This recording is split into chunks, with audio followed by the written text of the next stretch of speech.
Hi everyone, in this video I will show you how to add your TikTok link to your Instagram bio. So follow the instruction. First copy the link to your TikTok profile which you will add the Instagram bio. So open the TikTok app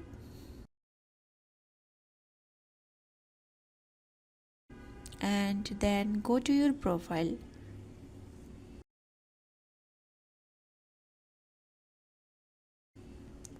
Now tap the share icon in the top right.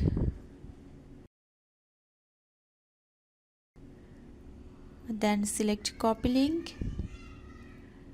Now your TikTok profile link is copied. Now go to the Instagram you want to add the TikTok profile link to.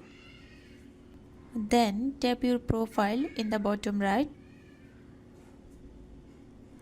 Next, tap on Edit Profile. Here find the links section. Tap on Add Link. Now tap on Add External Link.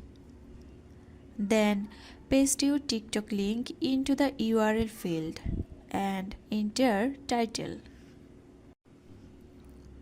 And finally, tap on tick mark in the top right corner. That's it, your TikTok link is now added to your Instagram bio. If this video helpful, don't forget to like and follow for more tutorials. Thanks for watching.